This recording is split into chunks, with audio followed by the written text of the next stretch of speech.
Bonjour, je suis Dr Hassani et cette vidéo pour présenter le contenu du module Gestion des crises. Le module est divisé en 4 chapitres d'apprentissage comme présenté dans la carte mentale. Chaque unité d'apprentissage est traitée à travers des séquences pédagogiques permettant la comparaison et l'assimilation des concepts prévus.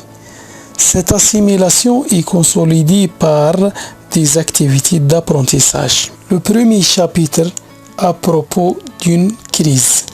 Cette unité est considérée comme une introduction au modèle en présentant les différents concepts, les caractéristiques, la typologie et les causes d'une crise. L'unité se termine par des exemples des grandes crises industrielles survenues dans le monde. Le chapitre numéro 2, Organisation de la crise. Il se commence par une présentation de la réglementation et normes relatives à la gestion des crises. La suite a pour objet d'identifier les étapes de la démarche de gestion des crises. Ce chapitre présente aussi les dispositifs d'organisation de la crise. Dans le troisième chapitre, la gestion et la conduite stratégique d'une situation de crise. Il s'agit de présenter une approche de la conduite d'une crise. Aussi, il présente les lignes directrices d'établissement d'un plan de gestion des crises.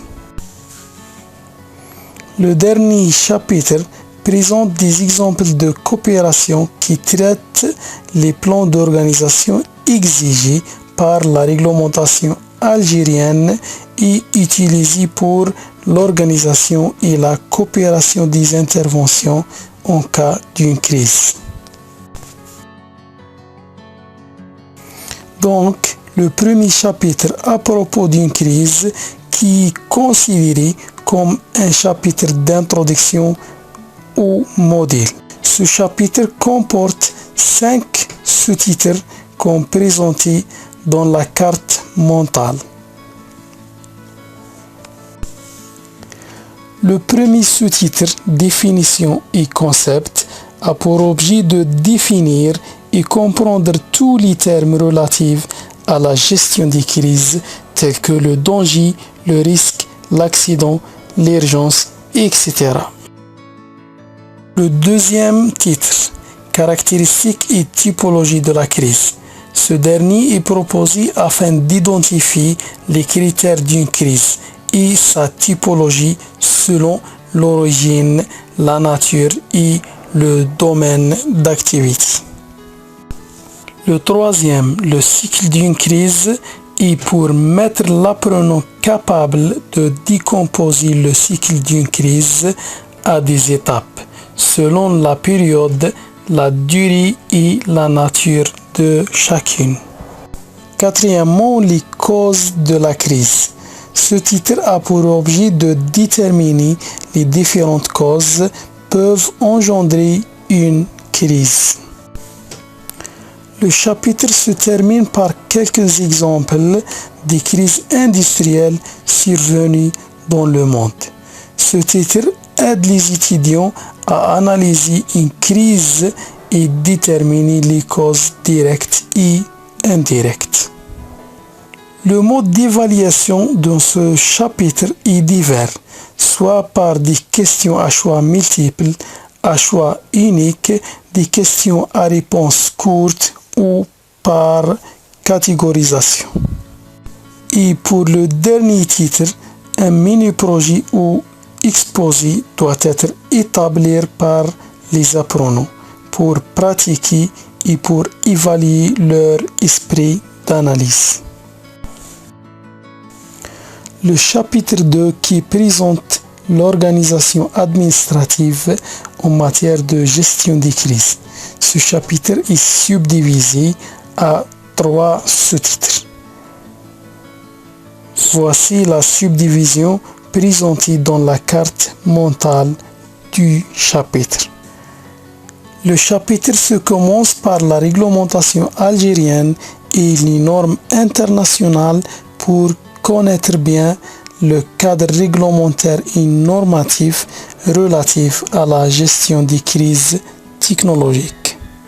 La deuxième sous-unité, démarche de gestion de crise, est proposée pour aider l'apprenant à identifier les étapes de processus de gestion de crise. La troisième a pour objet de comprendre et discuter une organisation de crise, aussi pour identifier les éléments d'un dispositif de gestion de crise. Comme le précédent chapitre, le modèle est basé sur plusieurs types de questions, telles que les QCM, les QCE, les questions à réponse courte ou les questions par catégorisation. Dans le chapitre 3, il s'agit de présenter une approche qui englobe toutes les étapes de la conduite en cas de survenance d'une crise. Aussi, elle présente les lignes directrices d'établissement d'un plan de gestion de crise. Le dernier chapitre traite les plans d'organisation exigés par la réglementation algérienne comme des exemples de l'organisation et la coopération des interventions en cas d'une crise dans le milieu industriel. Après la fin du cours et pour valoriser notre effort, un test de sortie sera réalisé pour examiner l'atteinte des objectifs visés par ce modèle d'apprentissage. Merci pour votre attention. J'espère que ma présentation a été satisfaisante. Pour plus d'informations, contactez-moi sur email.